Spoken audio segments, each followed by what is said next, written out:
Hey guys, welcome back to the Breakdown Project. I'm your host, Jason King. This week's co-host, Big Armando Torres. Hey, what's up, everybody? Big Armando Torres, long-time caller, first-time listener. Right. Been on the show a lot. You might know me as Armando, the sound guy. That's right. Armando, the unpaid intern. That's right. Armando, the guy that Jason doesn't like coming on the show. That's not true. Armando, the guy that Josh Michaels told me probably should calm it down. Wow. Armando. I'm learning this for the first time. Armando, the severely depressed. Very depressed. That's very well known. Guys, this week we're covering Rick and Morty. Episode 4, Vindicators 3. Vindicators Return 3. of World Ender. Vindicators 3, Return of World Ender. Great title. Oh. Sorry. No, it's okay. This one is real good, bro. It is action and heroes. What'd you think? Let's just start right here. You said you watched all the promos. I watched some of them. The Adult Swim promo that I watched talked all about this guy, World Ender. Yeah. And they built him up so hard. They're like, he's the greatest villain. They said we've never had a villain in the Rick and Morty universe that was as powerful as World Ender. Right. And I was like, holy shit, dude, this is gonna be good. Have you ever seen the show One Punch Man? I haven't. The whole premise of that show is that this guy is so powerful he can never find somebody that's a true match for him. And that's what I thought was going to happen, because Rick's whole thing is he never really has a challenge. Right. It's just kind of all like a game to him. So at first I was like, oh shit, they're going to have somebody that's like really a challenge for Rick and Morty. When I watched it, I was like, okay, if it's going to be like one of the big boss ones and like a team thing, it has to be Rick who takes him down no matter what. What we got out of this episode was so insane. So let's get it started right now. Crazy good. So they open up, they're in the garage. Morty's sucking up some crazy one-eyed slug bugs that if get into the population, they will end humanity. Which really sounds like a metaphor for sex, you know? Like you slurping up them one-eyed worms, and then if they really fuck it up, then the world is over. Okay, so then this Vindicator light goes off. I've never seen it before. A lot of people online were like, dude, I don't remember Vindicators 1. Yeah, I had to, when I first watched this, I stopped it, and I was like, holy shit. Hold on, do you see this punch card he got? Who makes a punch card and has a Morty stamp? I want one. But I saw this one, and I had to stop the episode and Google, like, I will say I was very, probably shouldn't say this. I was very drunk when I watched the first episode, or when I watched this episode the first time. No one's surprised. No one is surprised. Right. Very depressed. Very depressed. Anyway, so I watched this episode, and I had to pause it, and I Googled it, and I couldn't find anything on Vindicators 1, of course. So then when I watched it until they introduced everybody, and I was like, well, obviously if I've seen it before, then I'll recognize these characters, right? Right. They just throw out these characters, and I was like, what the fuck is going on? Yeah, no, I saw the light, and I was like, I've seen this garage 100 times. Yeah. Just kidding. 12 times so far, 14 times. Whatever the amount of episodes there are. Never saw this light. I also Googled it and was like, I don't remember Vindicators 1. But I guess this was an off-screen adventure, which I think plays into Royland and Harmon fucking with the fans. Yeah, I will say I thought it was very interesting, and maybe I don't want to get too ahead of myself, but I did really get excited about how they lay on that, like, oh, it's Vindicators 2. It's Vindicators 2, and you're just like, what did they do? How did they do Vindicators 1? And then later he says it's Vindicators 3. It's Vindicators, so you did Vindicators 2 without us, so then they feel how the audience feels. Right. Which is just like, oh, so you had this crazy adventure without we weren't us. even a part of it. I love that. Everyone still thinks that's the I love the original Morty. Yeah, the original Morty. I would be honest, I'd watch some face ass porn. Would you? I don't know about face ass porn. The asses were weird. Faces. It's the Walmart of Mortys. Oh.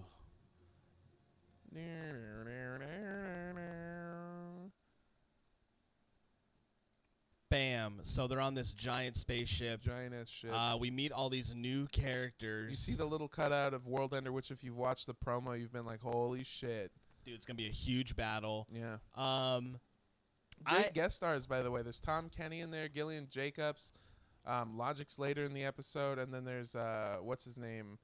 I don't want to call him the black one, but that is. Wow. He's always like the police chief and stuff. Yeah. Yeah.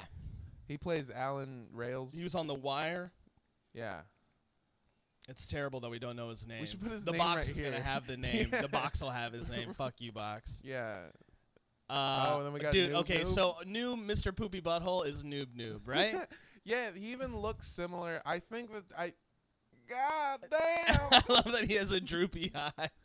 I was trying to figure this out. Is there like a race of whatever Mr. Poopy Butthole is? Ooh, there might be. And then is he like part of it, or is it just like a character design? Because I mean, he doesn't look super like it. Mr. Poopy Butthole's body is long, but he does look like it, and the voice is similar. So I'm not saying all Poopy Buttholes look the same, but I'm not saying. Right. At this table, Rick gets asked if he can do a task during this run, and he goes, let's see, what are my skills? I can do anything in the universe, and I can do it whenever I want. Or strengths and weaknesses, I can do anything I want, but only when I want to. There you go, but only when I want to. Which is such a perfect description of the character. It's terrible because he's a terrible person. Yeah. I can't believe, after watching this episode, I don't know how we could still be on Rick's side. He's such a piece of shit in this episode. Yeah, oh, hold on. God damn! Oh man, I love you. Noob Noob gets it. I love you, Noob.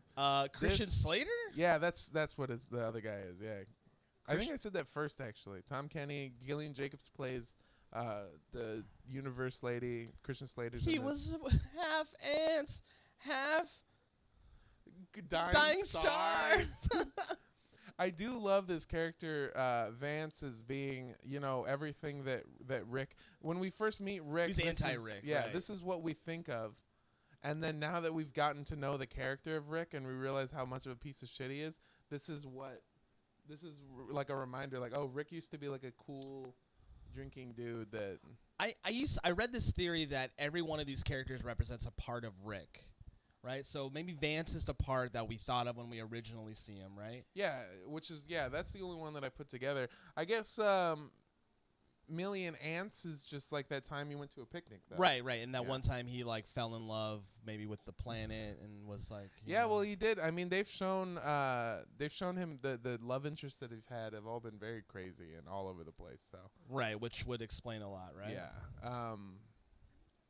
I wonder what Alan Rails is. The ghosts of all of his past and all the shit he's done. That's a real deep cut. That's what I would say is, and I don't know who Croc Talk or whatever he is. Crocubot. Crocubot. Crocubot. Great names. So you're half cold dead machine and the other half cold dead mammal. Oh my God, it is just going off on my phone. Jason right now. is getting a ton of notifications, by the way. So this is where we catch up with what happened in Vindicators 2, which is they lost Lady Katana. And they lost Diablo Verde. Green Devil. Which is just, it did seem very less diverse. It's the best line. Oh my God. I also think it's funny how awesome Rick thinks it is that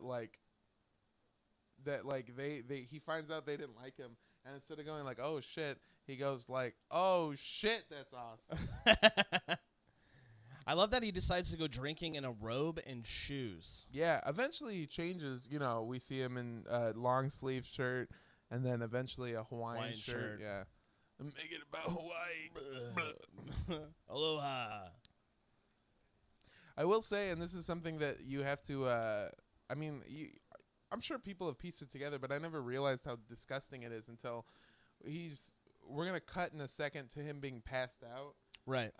And you notice that he's in a pile of his own vomit, which is the same color and consistency as the spit he normally has drooling down his mouth. Ooh. So I just realized, gross. I think the whole time it's just been like little vomit streaks, Yeah.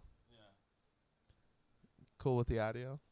Yeah, I just keep checking on it. Nice. This improvised little thing, too, is so great. First day as a PA. First day jitters.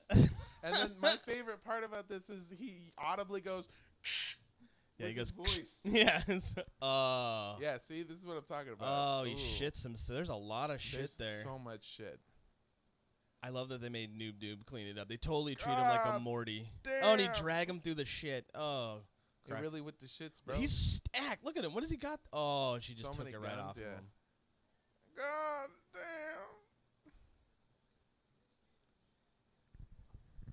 I love this too. Vance totally like giving Morty like the confidence boost he needs, Yeah. Which is what you want Rick to do the whole time. Like just give him something. Oh man, yeah, we'll get to. I don't want to talk about it yet, but the end of the episode is so goddamn hurtful. All right, I got a real opinion about that too, so I'm very excited that's fine. to hear about that. I have a real opinion too. It's I not can't just I can't get around Christian Slater, the coke fiend, being like a a good guy. I do like that they kind of take his character down later. You know? And he becomes a little bitch. Yeah, because I didn't like. I did the same thing. I didn't like Christian Slater being like the good guy in anything. All right, so here we go. Beginning of the huge adventure. All these people start whipping out their powers, their superpowers. All aboard is this Fucking ghost train, dude. the ghost train guy was gonna use a ghost train. Everybody. I still don't get what happens there. So like the ants just kind of break it up. Debug the system, yeah. Debug the system. Oh. Whoa. Whoa, hot take. I'm down to 400 ants. Look at that cosmic booty though. That cosmic booty is pretty Ooh, pretty look lush. at them cosmic. All right. I thought these machines look sleepy, but it just turns out that's They're like cute too, and they they're are like very cute. They help each other up. I love that he does the dumb The pose. showmanship. Yeah.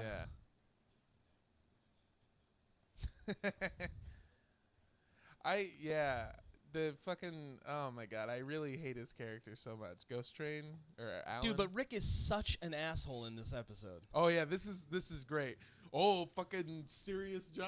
Oh, everybody. yo, yeah, we gotta take it serious, Morty, real serious. Do you think he knows he killed? Never mind. I don't think he does. I don't think he does either. Oh, so serious, Morty. And I love that they're like, whoever did this, Rick, is way sicker than World Ender. Yeah, I also like how fucking stupid ants, Million Ants is. I've realized this as many times as I've watched it, is when they start getting in trouble once the door's right here.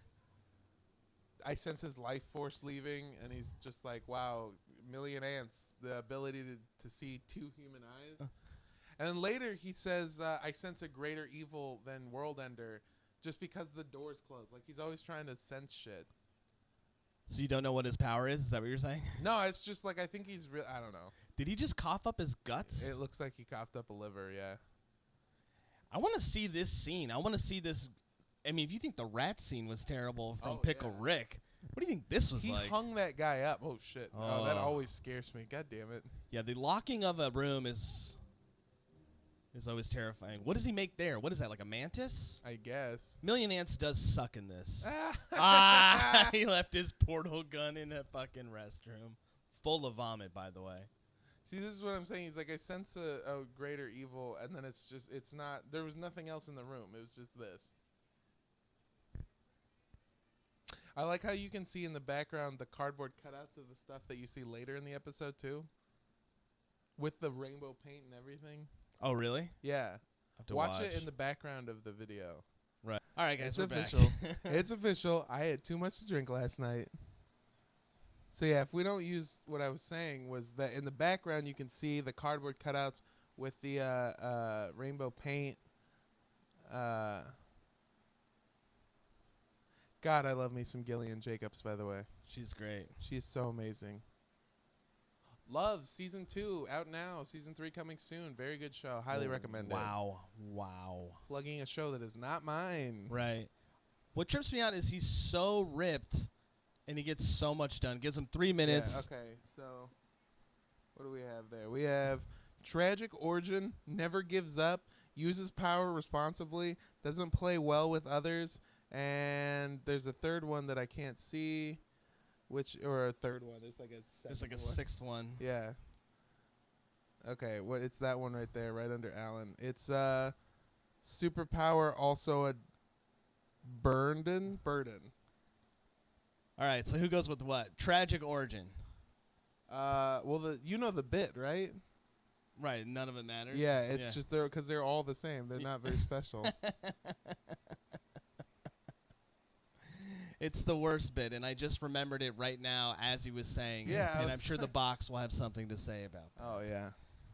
We're going to put up a bunch of photos of Josh in here and, like, write things we think Josh would say. Rick and Morty, baby. Something something about Machete and Kessler, baby. Kessler. Mariachi Man, baby. Hey, Desperado, baby. Desperado, baby. I love that Vance freaks the fuck out. Yeah, and then so this is what I was saying is that Vance is like what we think Rick is, but then you see that it's all an act.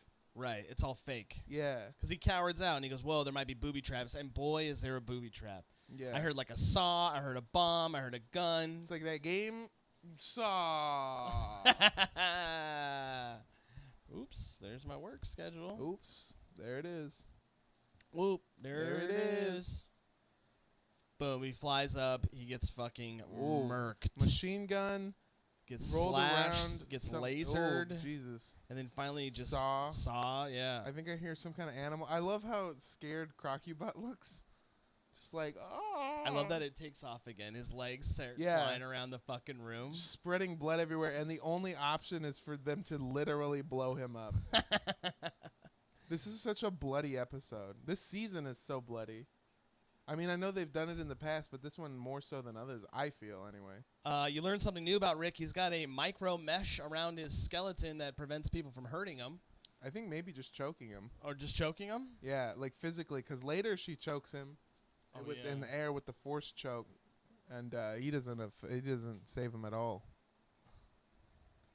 I love that. Yeah, just his point is that none of us really matter. That's always his point.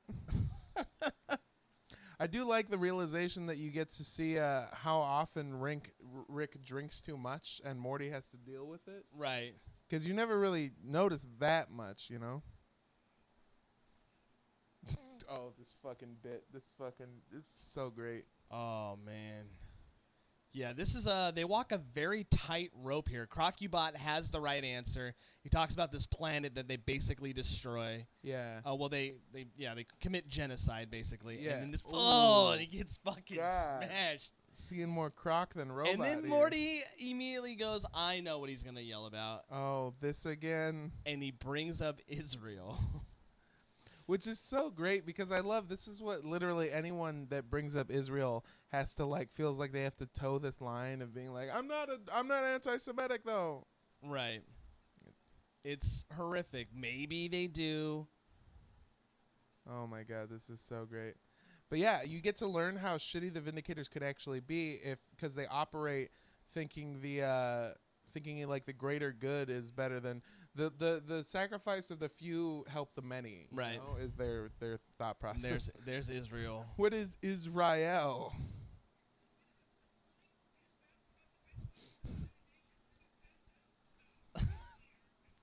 I like that he has defense budgets. Defense budgets. I like that he has a second unibrow made out of blood. I also like that too. Bloodbrow. Bloodbrow. All right, so we lost Crocky-Bot. We lost Vance. Yep. Now he's in a Hawaiian shirt. He's so hammered, he makes him shoot free throws. I'm so fucking drunk. This is where we learn basically that Million Ants and the dying star that is Cosmic Wonder or something. Cosmic Wonder Woman, Cosmic Woman, Cosmic Man. Oh man, we're gonna get murdered on this episode. Yeah. It's gonna be horrible. Hey, remember when we were like, we're experts? Yeah, we're really good at this, guys. Yeah. Basically, fucking Million Ants and her get together and they fuck, and she has a baby that died inside her because it was half ants and half a dying star. And then he ends up killing fucking Alan Rails. I do love all that his dying words are all aboard, motherfucker. This is a chance at being basically a beautiful moment. Yeah. And this is one of those other things that I love that they've been doing so much in this season, which is showing there might be some kind of underlying theme of Rick loves Morty and loves him to death. Loves him to death. And they keep saying that everyone's like the last episode is why'd you turn yourself into a pickle? Or maybe not the last one, but the one before that was why did you turn yourself into a pickle? And it was can a guy just turn himself into a pickle without having to be, what do you want me to be? Like, oh, I'm a pickle and 9/11 was an inside job. Like, I feel like this season they're pushing so hard on, like, there's no underlying meaning. Take it at face value. Well, I think they're also pushing really far on the fans to see how much you'll put up with Rick being a piece of shit. Yeah. And in this one, this whole episode up until this point, about 20 minutes in, you're like, fuck this guy. Then they come to the last obstacle, which is the Vindicators only have one thing of value, and you don't know what it is. Morty figures it out after some advice from Rick that it's like, oh, it could be Morty. Morty steps on this platform, and I think this is where me and Mondo have a big divide. All right, so Morty steps on the platform. Yeah. Right? He gets a chair. He gets into a little rocket, which is like his little, almost like his son. Like, look, it's like, hey, I built you this little rocket. It's so cute. I did realize. And there's like heartfelt messages. Yeah. And he spent all this time building up all of this like cardboard stuff that you've been seeing being built. The city on fire, the monsters, people fighting. Do you think this is the only way he can communicate is through like vicious sarcasm? Like, this is a genuine message of love. Like, he loves, in my opinion, he loves Morty. This is him talking to Morty. Really? Yeah, that's my opinion. I took it as he goes, when I get drunk, I get stupid and emotional. And maybe he does love Morty. Maybe he got very jealous. But I do think that the only person that was supporting him in that room was Noob. And he got drunk and emotional for the wrong person. You really think that? That's what I think, yeah. I think he got drunk and emotional, and he built that whole thing, and he wanted to communicate to Morty that. But at the end, it's like, you can't take me seriously because I am a piece of shit, and Noob gets it. The whole thing, the platform rises, and this is one of the most heartbreaking moments. This is one of the most Queen Ant wrenching moments. This is Cersei level type shit. It just really hits you right here in the Queen Ant, you know? Right in the Queen. Yeah, right in the Queen. Right in the Queen. She rips out fucking million ants' queen heart and fucking destroys it. Why? Why does she do it? What a queen breaker. I can't figure out why she would kill him off. I also cannot stand to think about every time that he touches people. Yeah, how's it not slimy and gross? Oh. Snuzzles. That's what it was. So then Rick sets up a fucking party. Yeah. And Beth's there, and Logic's there. Jerry's not, though. They're on top of a volcano. Logic's there. It's a good time. All right, let's get to the end credits. It's Gearhead. Gearhead. Oh, my God. Where's the last time you saw Gearhead? Was it the end of last season, right? I think, yeah. Sorry, Mondo had a late night last night. Very late night. Early morning. I think the last time you see Gearhead is when Rick literally rips out his gear nuts and puts it in his gear mouth. I think that's the last time you see him. Right? Right, I think so. Yeah, they're running away. Gearhead's hanging out, and he asks these two little gearbots, because he's got the Vindicator jacket. Which is apparently, they never talk about it before, but apparently universally known as like heroes. Because even in Gear Planet, they're like, oh my God, he's a Vindicator. And then when Beth sees him, he goes, oh, Morty, are you a little Vindicator? You know? So shit breaks out on Gear Planet, and he goes, I have to go change into my uniform, my alter ego. Also, the fucking creepy, and I've heard this line been used in real life before, and it's always fucking disgusting. So, are you guys in college? Or, which is just him saying, like, I know you're 17, but, like, how 17? Really? You think that's creepy. A 17? I think you're in college is it's a great, yeah, it's because I thought it was if you don't know how old they are, you probably shouldn't be. I thought he was implying, like, are you guys in Gear College or Gear High School? Right. You want it to only be college. You do want it to only be college. So what do you think about the whole? I think this whole episode was a mess. It's Rick being a piece of shit. I think the episode was really great. I really love the episode. I liked how in this one, I think more than others, but I could be just remembering wrong. You see the full strength of Rick, you know? You see just the full, like, Rick's anger just kind of takes over, and he does, you know, exactly what he says he does. I've always felt like what you guys do in a year could be done in a couple of hours. Not one big project a year? Yeah. So he just literally just goes at that shit. It's pretty great. I think this episode displays like how big of a piece of shit and how much he'll go out of the way to prove how much he doesn't care about something. Yeah. Again, This is like a theme, right? So it's Pickle Yeah. Rick, now Vindicators. Pickle Rick. I think they're going to keep going with this. I think they're going to keep pushing him further and further and further. into Like, the dark side. yeah, I don't know what he can come back from. I do think he is becoming more of a villain type. Like at first, I mean, you got to remember the first time that you meet Rick Sanchez, episode 1, season 1, is him being drunk as fuck. Being like, I built a bomb that's going to kill everyone. We got to get out of here, Morty. It's just going to be us, Morty. So, like, he's never really been truly a good guy, but this time he is, not even objectively good, you know? Yeah. The only way to make Rick a hero is by believing Rick's exact thought process, which is that there are no heroes, there are no villains, we're just people, and everything is relative, including morals. Which he even proves by putting these people in this position where they all lose their morals. Right. All of them at Right. one point or another. Right. Except for Million Ants. He was the only one who did nothing wrong. Well, he kept his cool. And Crocubot.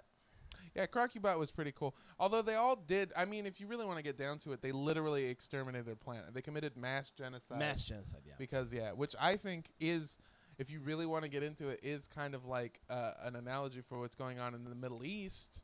Okay. Including Israel. All right. If you really want to fucking talk about Israel, we got some opinions about Israel. No, we. Hey, let's go to Josh Michaels for the final word. Josh.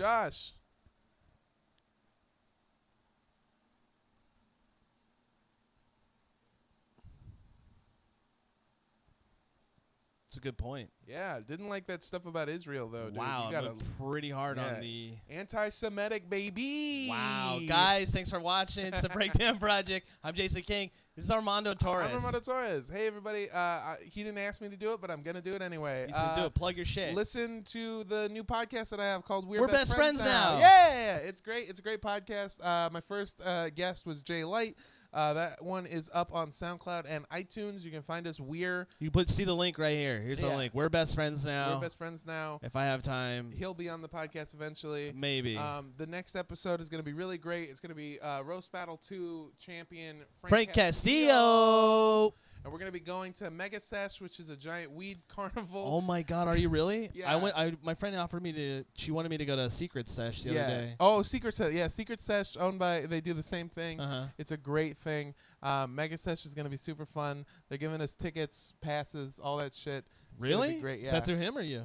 Through me. I set it up. I got this great idea where I was like, I just want to go and get really stoned and then record it. And then I started the podcast and I was like, oh, I should connect these two. And then I got press passes and then I asked Frank to go and he was like, yeah, let's go. Oh my It's God. just, it was just this crazy thing. So we're best friends now. SoundCloud, iTunes, Podbean if you don't have any of those and you live in like 1996. Follow me on Instagram. Still going. Instagram at Mondo Does Stuff, MandoDoes stuff.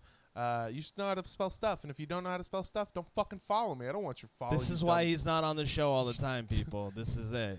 Yeah, a lot of people have been asking me, well, how come I'm not on the show? And it's because every time I get them, a lot of people. Most of our fans, our diehard fans, there are a lot of diehard fans. Have been asking. Yeah, a lot of people love the movie Die Hard. Why haven't I not been on the show? Guys, Armando Torres. We'll see you guys next week. I'm a piece of shit.